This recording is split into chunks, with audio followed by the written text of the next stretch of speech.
Go back to something and throw it up here. If we hear audio out there in the comment section, that'd be wonderful. And I'm just gonna go ahead and start it. Each week, Tuesday, Hawaiian Standard Time. Answer a couple questions here, music theory based. We're gonna try and get everybody who's a beginner to the point where understand just a little bit more about how to utilize the circle of fifths, how to incorporate that into your own playing, and then each week we talk about a very interesting subject. To some. To me, very interesting. Today's concept is going to be called negative harmony. There are a couple videos out there. I would suggest maybe watching those, coming back to this, or watch this, see my interpretation. Remember, everything on this channel is just an interpretation of how I see music theory. I went to a little bit of music theory school in my time. However, most of what I've learned has come through observation and playing with others and being very much schooled and enlightened by some wonderful players in my life. Unto which I've learned a lot of easy things and a lot of hard things. And what I've learned about music is don't take yourself too seriously and have fun. So what we're going to do here is we're going to throw up the circle as a great start. From the circle, I've got a chord C. C has no sharps and flats. Each week we kind of do this, and we get ourselves to a point where we can see how C major, when we write it out, would have C, D, E, F, G, A, B, C. And if you like the solo fet, we would call that Do, Re, Mi, Fa, Sol, La, Ti, and then Do again. I don't write the top note, the octave, or the P8 because, honestly, it gets confusing. A diatonic scale is one of many scales. Originally, the notes that we chose were considered tetrachords. When you lay two tetrachords over each other, you get those 8 notes.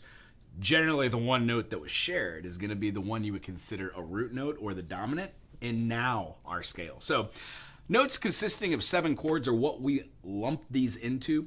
We then give those out as Do, Re, Mi, Fa, Sol, La, Ti, Do, unto which most Western air philosophy of music is studied and then basically replicated over and over and over and over again. Some wonderful artists, like, in my opinion, again, Frank Zappa, Paul Simon, Nina Simone, Dizzy Gillespie, Bob Anderson, Gary Hunt.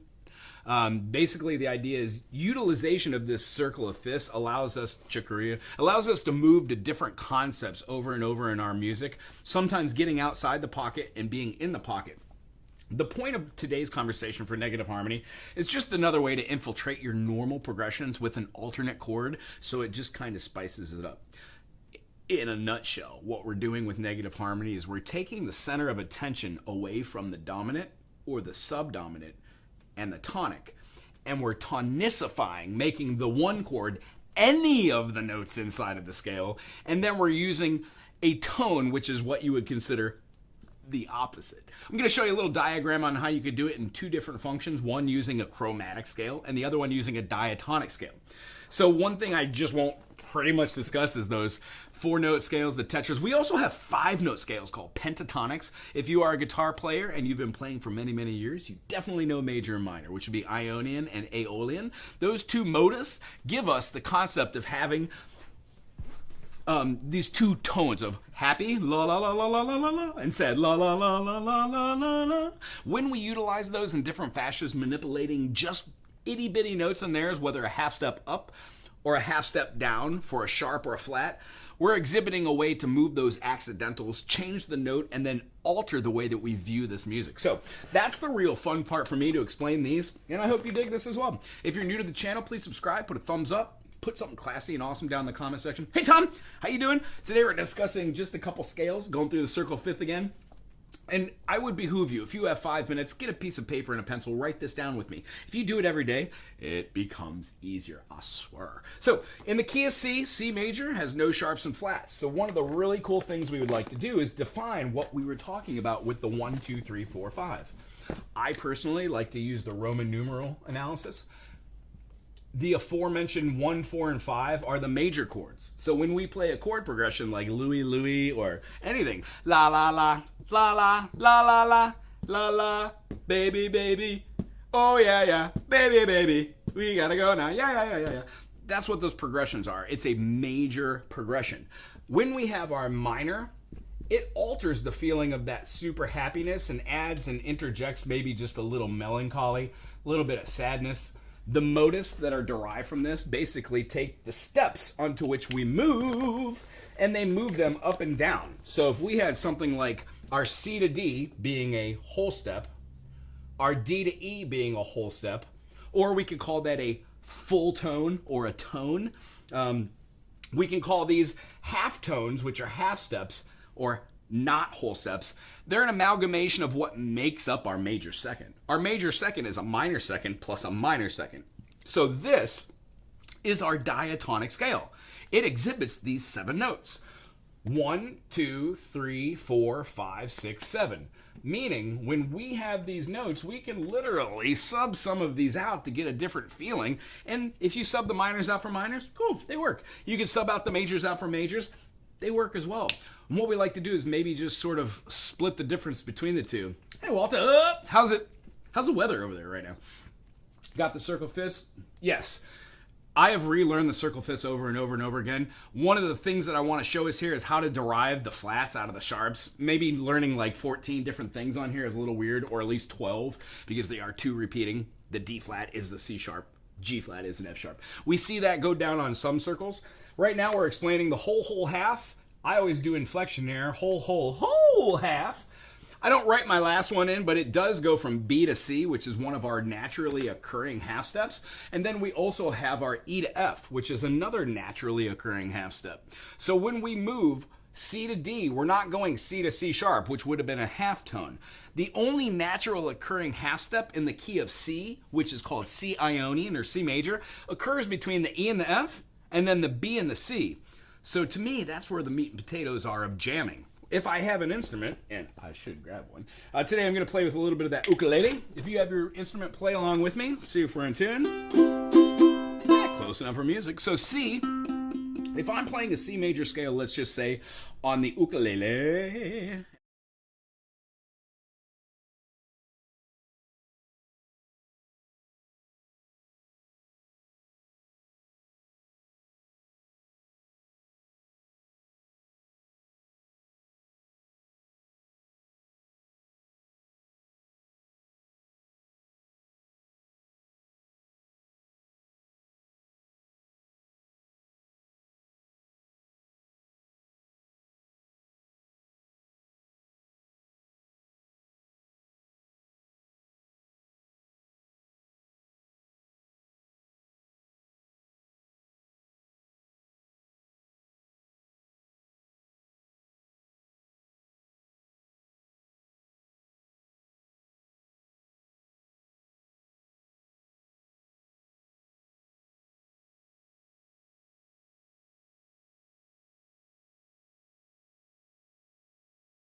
Lost the sound with the double picture. Maybe we could get it back here. What do we have here? Do we have the sound back? Can I get a thumbs up if we get that sound back? I just want to show it with the secondary scene.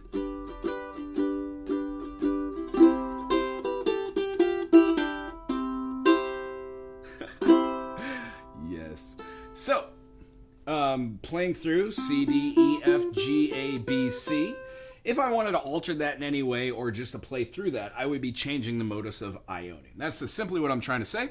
If we take this concept of having a do, re, mi, fa, sol, la, ti, and then a do, the idea of learning these is to know that those fingers associate. With the patterns we use, no matter what instrument we're on, if we move up to a C sharp, we're still going to have a pattern. It just changes the namesake. But being able to know that C has no sharps and flats, and then the opposite of C would be C sharp or C flat, which has all of them. So when we play, we can actually designate names to these, and it's easier than you think to learn your fretboard. So a quick explanation would be, learn what you want to do with the majors in the circle fifths, and then judge how to play anything else from there. Aforementioned, that 1-4-5 before the video cut.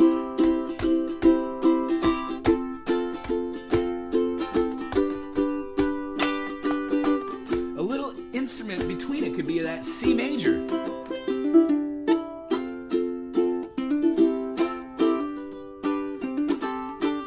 what I'm doing right there is I'm hammering on the D and hitting the open E, because all three of those notes are inside here.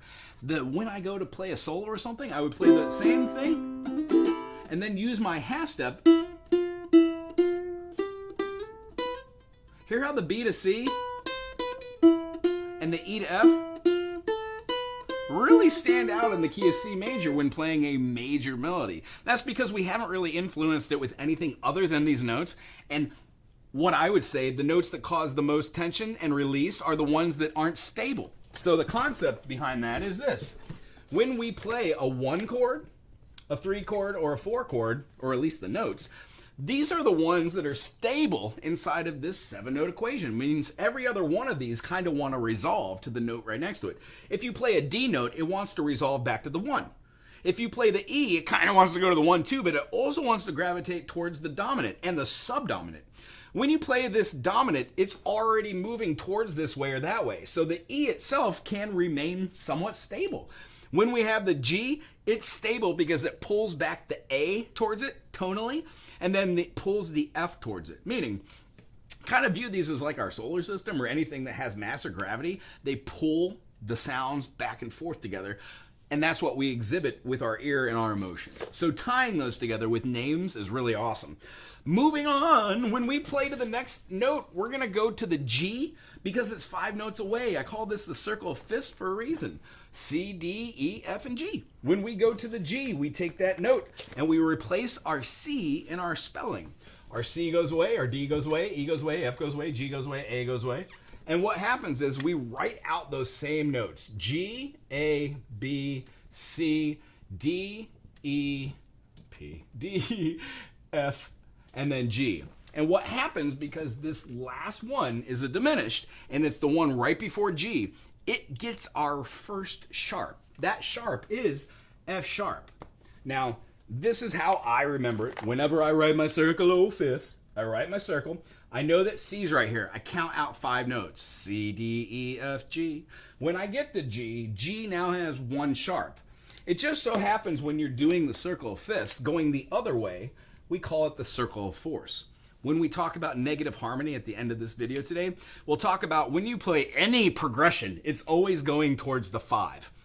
That's what the ear wants to do. In fact, if you're not even playing the D in a G chord, your ear will magically hear it and process it as if it's there. If we go the other way, we are not going through the circle of fifths, but we are going through the circle of fourths. Meaning, when we go sharp, the keys that go this way to the right of the circle, they tend to be happier. They tend to, as you add sharps on, have a feeling that gets a little bit more melancholy. But the flats themselves, when you add on those flats, they become a little darker. A little sad on this side of the circle of fourths, and then a little happier on the other side for the circle of fifths.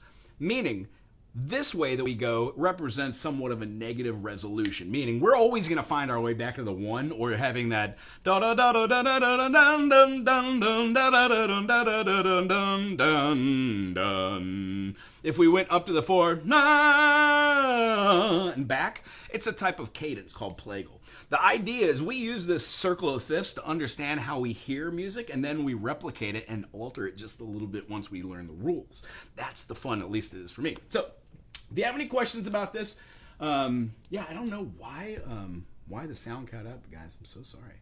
I'm still getting to learn this. When we're going around the circle of fifths here, of course, we have G, A, B, C, D, E, F. We had to add that F sharp, and the way I remember is that F sharp is this. The first one of the flats is the way that I go to add those on. Meaning, when we go to our next chord, which is G, A, B, C, D, D major has 2 sharps. One of those sharps is F sharp. You can either use the circle of fifths to go from that F sharp and then count up. So if we had the F sharp here and went up 5 notes, we would find ourselves at C, which now must be made into a sharp. And the reason being is the note that it goes into is going to be the D. Well, A, B, C, D, E, F, G, A, B, C, D, E, F, G, A, B, C, D, E, F, G. It keeps going. D, E, F sharp, G, A, B. I should write in uppercase, sorry. D, E, F sharp, G, A, B, C sharp. And when we get our C sharp diminished, that is our secondary sharp. Now watch what happens. Circle fifths, F, G, A, B, C. We include the note that we are on when we are talking about diatonic scales. And when we are talking about chromatic scales, not 7-noters, but the 12-note scales. They have D, D sharp, E, F, F sharp, G, G sharp, A sharp, B, C, C sharp. They've got all these different notes that go all the way up. When we go through the process of seeing that we don't start on that note, it makes it easier to count our minor seconds, which is the smallest interval that we can hear in the Western world. Meaning, D to D sharp, minor second. D sharp to E, minor second. What's a minor second plus a minor second? Major second. So when we go here, that's what we call a whole tone, major second. Minor second, half tone. I like to see my half tones, as I said, as being the meat and potatoes, the bread and the butter, the thing inside the unit that makes it shine. Besides the modes, what you'll find is when you make a mode or you change the scale degree, rather than saying, actually, where's a D?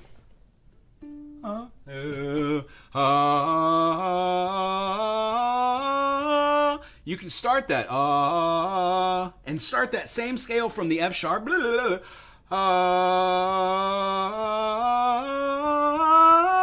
and it gives you the feeling of something called F sharp Phrygian, which is only found in the key of D. So the concept is, if we use our scales in one key, call it C major, and then move on, yeah, the amen, yeah, absolutely. The plagal cadence, absolutely, is called the amen because it's in so much traditional non-secular music that the concept is having that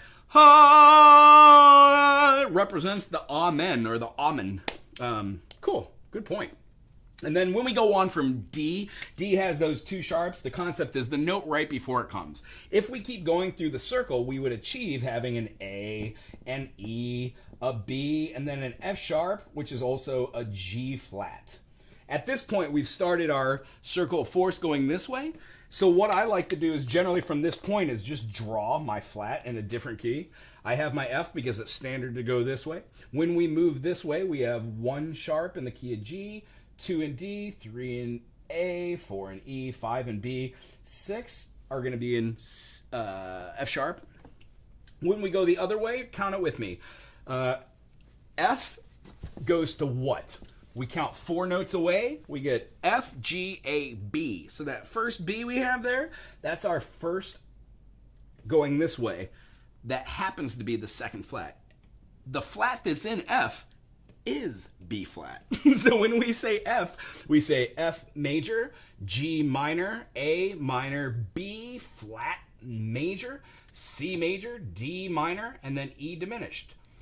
Taking point that our D minor and our F major are essentially the same key. When we write that on the staff, including 1 flat. That flat would be, let's say we're on the treble line, it would be right here on the middle. Because G, A, B. Treble clef is in the key of G. It's the G clef. If we were to write it on the bass clef, we would have it not on the bottom line, not on the bottom space, but on the second line from the bottom, because that's the B line. When we play all these different notes in here, we realize that we've got different spaces that need to be filled by these notes, but the do, re, mi, fa, sol, la, ti, do, do, re, mi, fa, sol, la, ti, do, do, re, mi, fa, sol, la, ti. It always is the same intervals. Whole step, half step, whole step, whole step, whole step, half step. In F, the only flat is B flat. When we go to our next flat and say B flat, we would say it charismatically, B flat, C, D, next flat, E flat. How do I know the next flat's E flat? Because B, C, D, E. Circle force, going this way. When we go to E, it begates A flat, then begates D flat, and then our G flat. I'm going to put C flat over here and C sharp over here, and this is how I imagine and visualize my circle fifths. Now, I know my drawing skills aren't that great. I do apologize. And if there's a glare, I do apologize for that. But does anybody have any questions that's looking around here about that circle fifths and what we're doing, going fifths this way and fourths this way? I'll check out. Also, minor thirds and the Neapolitan sixths are the same thing. Yes, Neapolitan modus comes out of having a different arrangement of these scales. However, if we're using our minor scales, it's a whole nother world. What we do is we take this natural minor, the 6th of the chord, and we translate that kind of into other different ones. Natural minor begates into melodic minor or harmonic minor, each of which have a different spelling, utilizing a different notation of either sharpening or flattening the 3rd, the 6th, and the 7th. The result of having those turns out that there are some very interesting motifs that are created. Every single one of them follows the rules of nature except for one of the Neapolitan ones. It actually has a discrepancy with a major and a minor third, but that is way too much music theory to get into right now. One of the cool things that we could do with this is we could move around chords and see how they work in a certain key. So if we were going to just take any random one of these and go through the process, this statement is for somebody who's been using the circle of fifths and understands it well, but has a hard time jumping back and forth between their modulations. Meaning, if you're playing in the key of C and playing a 1, 4, 5, C, F, and G, and then you want to go to, let's say, the key of A, you find something that might be the same in both of these, and then you use it to your advantage. Now, I'm going to erase this whole darn thing, yeah! I've been working on some Zappa this morning, so I got my voice all warmed up. I'm looking forward to sing today with one of my students. All right, how about the black pen again? So let's say we're playing our cadence here. We're going to do a quick intro. And something I stress on this channel is being able to write your own charts, being able to map it out for somebody so they know what you're talking about on a piece of paper, so when they see it, they're like, oh yeah, no, that makes sense. Here's our intro, and let's do this in the key of C. So how about like a C major 7, and we're going to play that in the 4-4. Let's keep it in common time. C major 7, and then let's go to a, how about an A minor? So we're going to play, I'll even do these in lowercase too, so it's easier to follow along if you're following along at home. C, 7, A minor. How about something interesting like a B minor? Oh, no, that's out of the pocket of the key. Let's stay diatonic. Let's act like we don't have the right to change out of the diatonic 7. So we've got our C7, even though we made it into like a major E7 chord, it's still within the key. We're just changing the way that we add on notes to the triad. When we're moving through this, we could have, let's say, a D minor. See how that sounds? And then let's put a G7 or a B diminished at the end. This is a 5 dominant. And then let's just repeat this and see what it sounds like. Let me grab my ook. If you're playing along, please grab your ukulele or your guitar or your flute or your recorder. Strum along. So the chords we're doing here are the C major 7. So we take our C major, drop down so we have a C, E, G, and then we include a B, which is the 7th. C, D, E, F, G, A, B.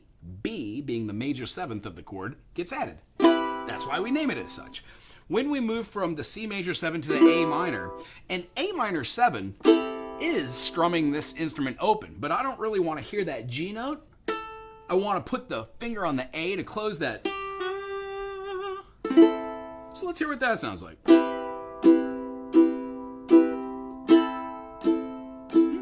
Zappa, yes. And then let's see here. Going to D minor, quick lay down of 2 fingers. Oh, that's pleasing. And then our G7. Wonderful. So the idea is if we've got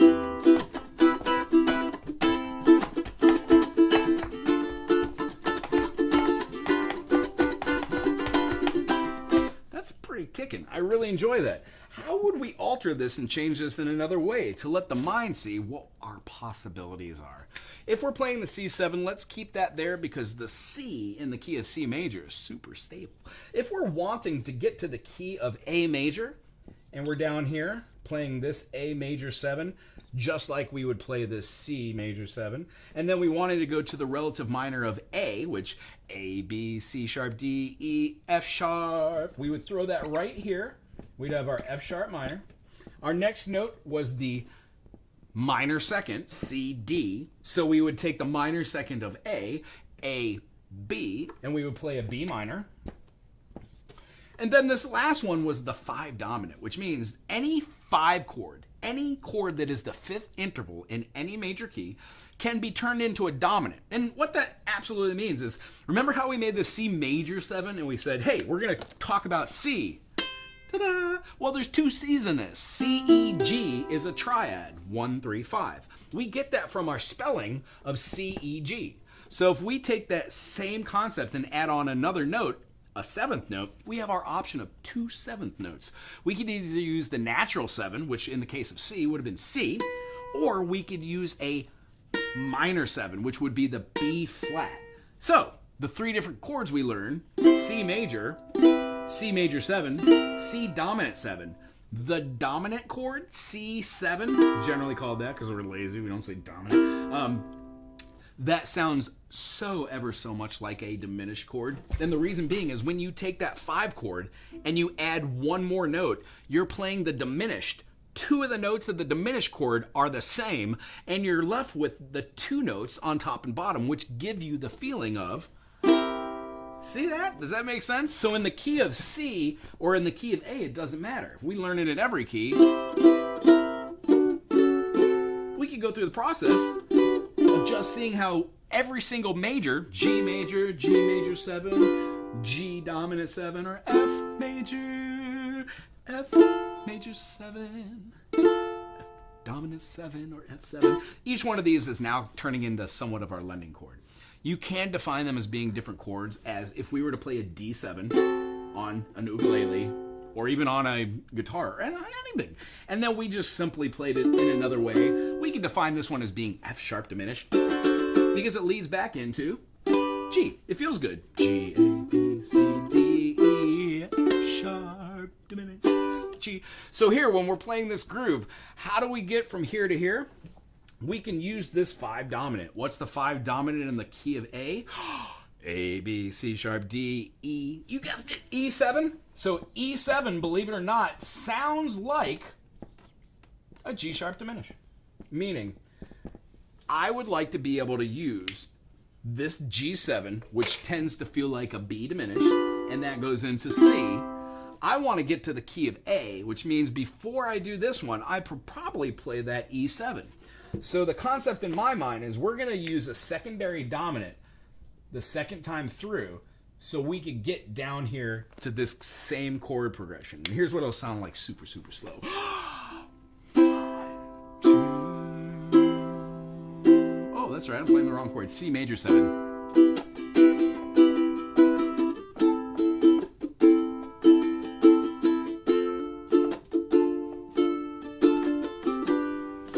First time through, here comes the C major 7 again, to the A minor, to the D minor, to the G7, but this time instead of playing the G7, play the E. Hear that subtle change? And now you could go into the A major 7. F sharp minor, B minor, E7 again. If you wanted to go back to the other chord, you could use the other dominant, that G7, right? Here it comes. B minor, play the G7. Now go back to the C major 7. That is how we flawlessly modulate between 2 key signatures. Hey, Michael, how you doing, buddy? It's good seeing you. We're just talking about modulation on how to write out a simple pattern. Our simple pattern derived from the key of C, C, D, E, F, G, A, B, C. We're using the 5 dominant chord, the G7, in the pattern, and then we're replacing it with the E7. Talking about a couple different ways to utilize something called the secondary dominant.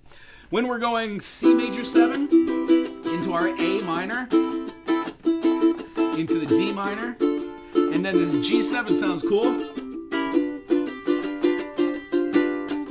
The next time, let's play G7 and E7.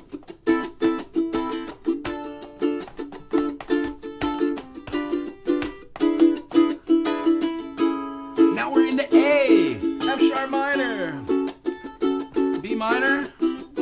You can even B minor 7 it up.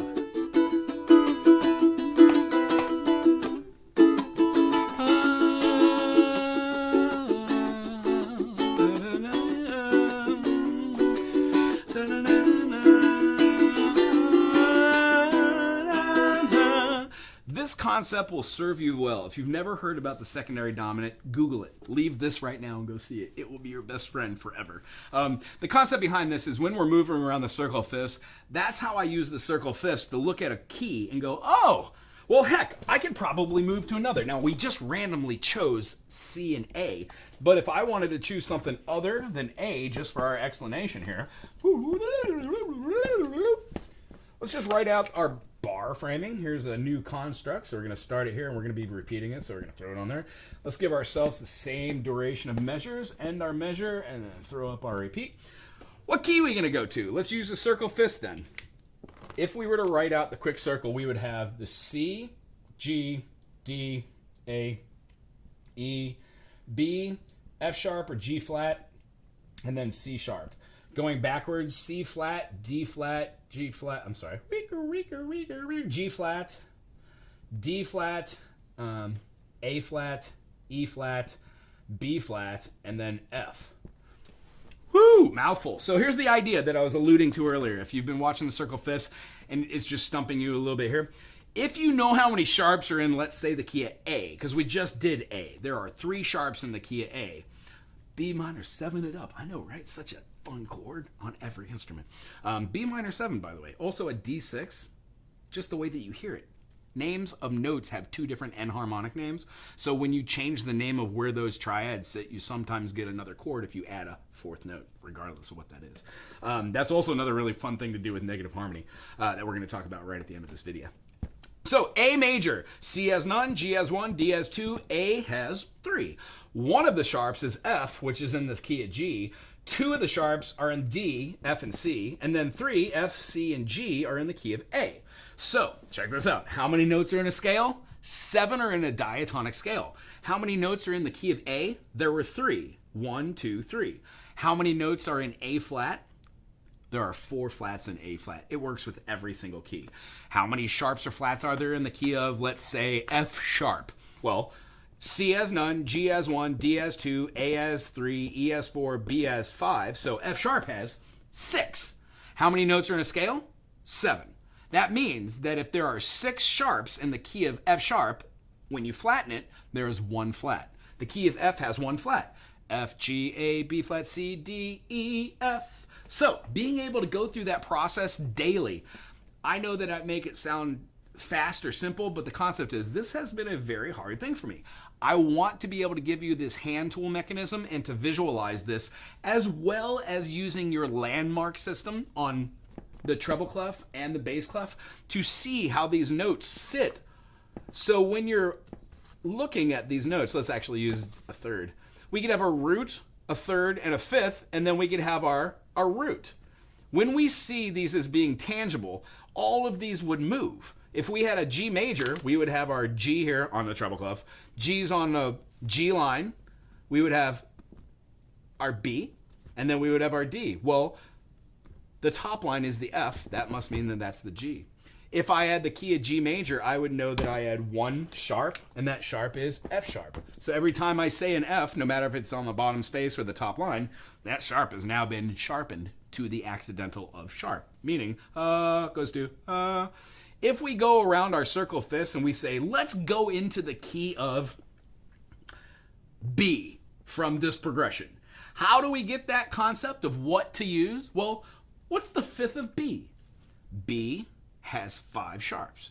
B, C sharp, D sharp, E, F sharp. Oh, so if we have F sharp, we can take F sharp and make F sharp into a dominant. Now, this is kind of a lot of information, but check it out. We're just going to write out our chord. F sharp, G sharp, A sharp, B, C sharp, D sharp, E sharp, and then F. And I'll say this, I say it out loud, it must be awfully lonely to be in F sharp. The way I say that is the only note that's not sharpened is the B. Remember in F major, it was a B flat? That's why we do the comparison. If we change that F sharp to just F, we get 1 flat. That's B flat. So when we put it back into F sharp, that one note that was flattened is now naturalized. That's our B.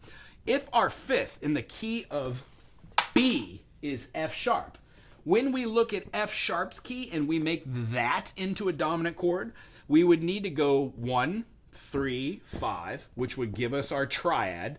That's how we spell out every single chord. And then we would take away the 6, which is the relative minor of the key, has all the same notes, meaning F sharp has the same notation as D sharp minor. When we go to this is our major 7th, the E sharp, diminished. When we get rid of the E sharp and we play its minor 7th, what's right in between the G sharp and the E sharp, we get E natural. That gives us our dominant note for our triad, giving us F sharp dominant. That is the chord that we are going to use to I almost said transmutate, to modulate into this next key. So the kind of idea is if we've got an F sharp major 7, and we look at our next, we went to the minor, the relative minor, well, that would be our D sharp minor. We would then go to our minor second, F sharp, G sharp, you guessed it, G sharp, minor. And then our last one that we just spoke of is going to be our F sharp would have our what? F sharp, G sharp, A sharp, B, C sharp. So interestingly enough, C sharp 7 down here is going to be the note that we're looking for. Each time that we play these preferences, if you're on an instrument and you're not used to playing it without the capo, you would take the finger like your F major and think about it how it goes through. F major, D minor, G major, C major. We would do these notes. So take the concept of not playing with your first finger, turn it all into your 2, 3, and 4 fingers, and you would be churning this F into this. Same chord. Move that up a half step and lay down a bar chord. That gives you your F sharp. It's moving the note structure all the way up and down. To make this a major 7, we would add on our E. Yeah? Our E sharp, because it's naturally found in there. And then our dominant 7, when it gets to be our leading tone over there, we would play the E natural. That would lead us into the key. So if we were to play our C major 7, A minor, D minor, to our G7. And the next time, let's do it twice. We're going to play that G7, and then we're going to be playing our new chord, that F sharp dominant 7. Here it comes, G7, and then our F sharp dominant 7. Hear the change in the transition? And then it's going to lead into our chord here of having this F sharp major 7. You can move it up to... When we take this D sharp minor, you can take the same D minor that you know, play it with the same fingering, move it up, and then it becomes those chords. So what I would try to say is, use the circle of fifths to explore the fretboard or the piano or anything that you're playing on right now in a different mindset.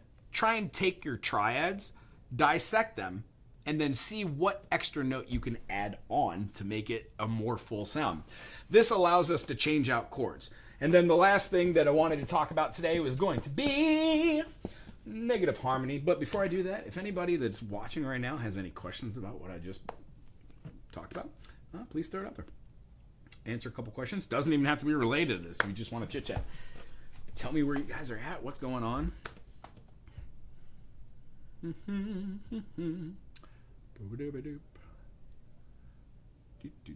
I have about 15 more minutes. Can we tackle negative harmony in 15 minutes? I don't think so. However, we can get a good little start on it. So I'm going to go ahead and erase all this right here.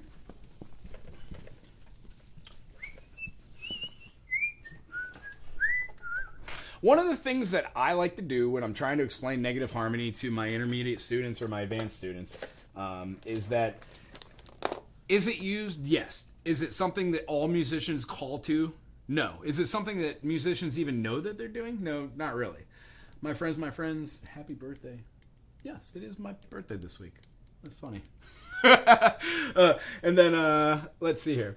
So when we're doing this, what I like to do is I like to draw out that circle of fifths and then see how I could have it react to the notes that are going to be played. So here's a great concept. When we draw out the circle of fifths, we get a definitive C, G, D, A, E, B. We're counting 5 away or 4 backwards. What I'd like to do with this circle here is I would like to draw it like this. And off center, where I generally put my C at 12 o'clock, I'd like to put that kind of like at 11:25 there. Hey, thank you very much. Happy birthday. C is going to go over here to our first sharp. Our first sharp is G. What's our next sharp? G, A, B, C, D. When we throw our D out here, I'm writing these in a certain fashion so I can have opposites, which makes my circle look a little bit bigger. When we go through the circle of fifths, you can see how each one of these goes down 5. I'm going to take the next note to the B. My next note's going to be my G flat or my F sharp, and I'm just going to write it on here. Same difference. On the other side, if we did the flats, we would have F coming directly after. After F, we've got our B flat. You betcha. And then after our B flat, we're going to have an E flat. We're just knocking these out in the order that they go. C, 4 notes away. F, 4 notes away. B, when we go to the next one, we've got our A flats. And then lastly, after that, we've got our D flat. Here's the kind of interesting beauty behind negative harmony. When we're talking about diatonically, we start on the note that we're on, but most importantly, we're talking about tension. And when we're talking about tension of C, D, E, F, G, A, B, and then the P8, the octave of the C, all of the tension that is derived from this is born out of these 5 notes. Because the C, the E, and the G are stable foundations, meaning all the other notes inside of here wants to pull back towards there. There it is. I might have misspoke on there. Oh, did I miswrite it? Sorry about that. If I did, I'll go back and check it and change it and put a comment as well. All the tension inside of a chord, no matter what key you're in, is on the 1, 3, and 5, but the most tension is derived by the 5. It's the dominant. As we aforementioned, there are different things called cadences. One of the most popular one is called the Amen cadence. Thank you very much. Or the plagal cadence. It utilizes the subdominant as the 4 and then drops back to the 1. It gives a feeling of tension and release after you've already released that. So something like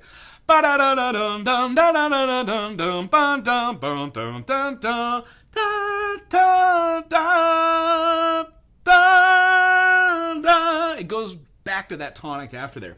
That's because the tonic is where you want to end up. It's called a natural major or minor harmonic progression. All music in the Western ear generally deals with the do, re, mi, fa, sol, la, ti, do. Whole step, half step, whole step, whole step, whole step, half step. And then this concept of negative harmony allows us to alter that and change that. So if we're playing along at home and we've got our instrument with us, and let's play something like, let's play an A minor to an F major, to a C major, to a G major.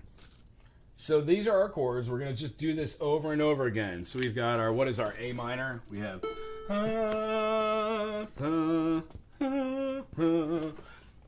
use my third, sorry about that. A minor to the F to the C to the G.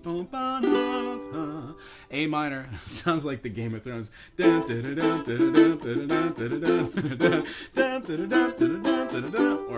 know what it is. Anyway, that's going to be our groove. We're going to be playing just those 4 notes. And here's how we would use negative harmony. Watch me now. I'm saying it out loud.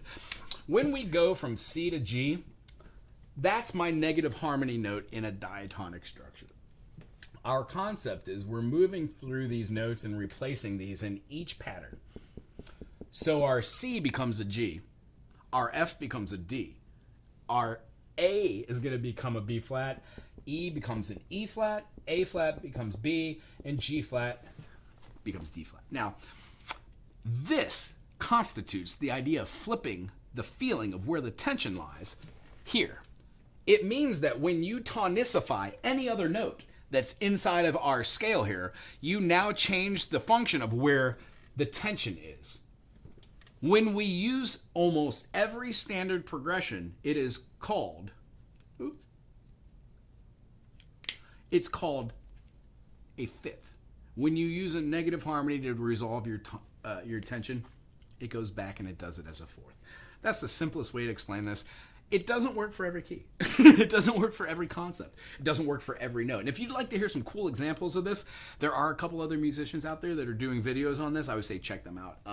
They would talk about Bohemian Rhapsody or Happy Birthday or maybe some Beatles tunes where they take a central theme or the melody, they change the notes using this functionality, and then they play that song again using that. And what happens is it makes it very eerie and creepy, which is awesome.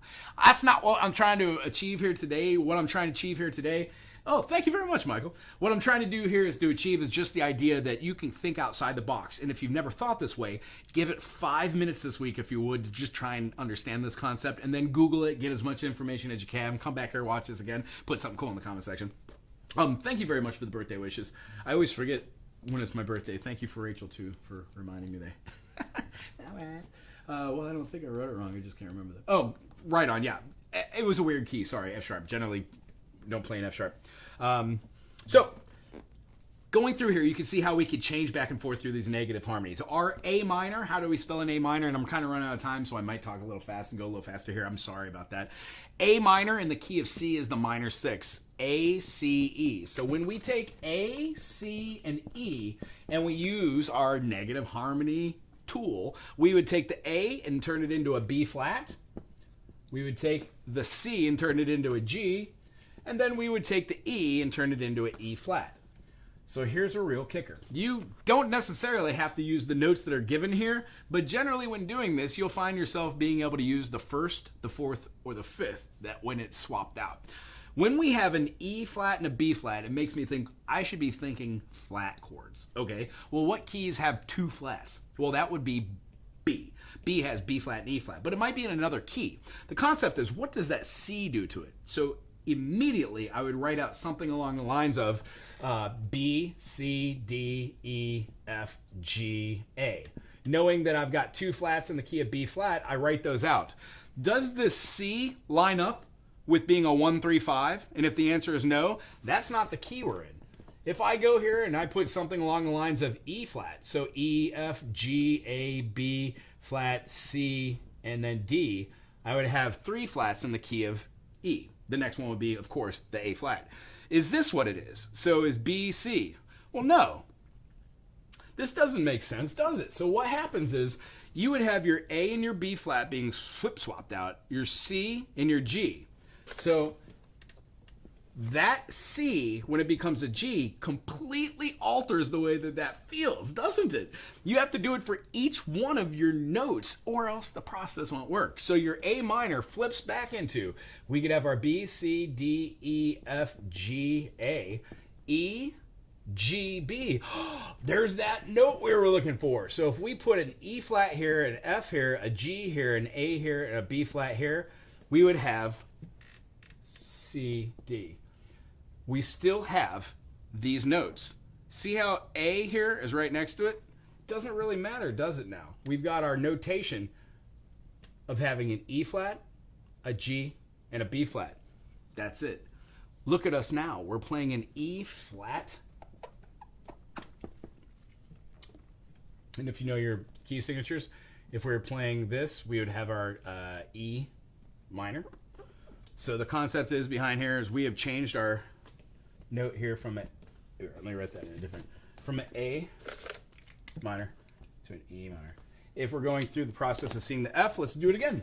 What are the notes in the key of F? F, A, C. What's the negative harmony for F? D. What's the negative harmony for A? B flat. What's the negative harmony for C? G.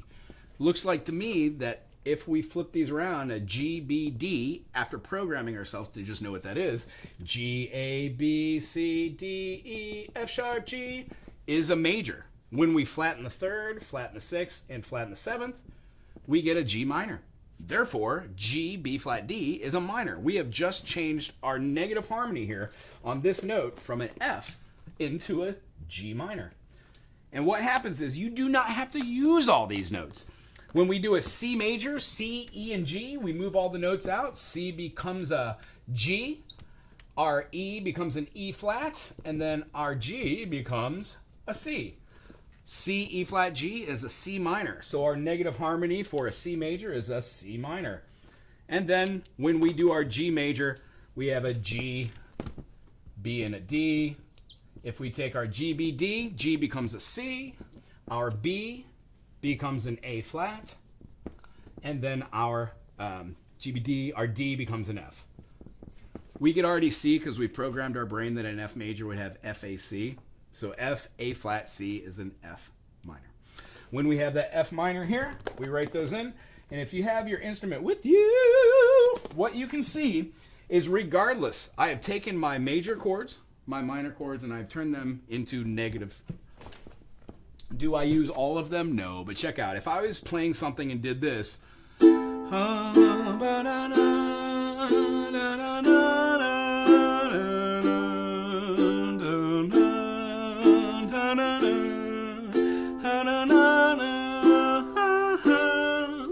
and then did the relative negative minors, we could have that.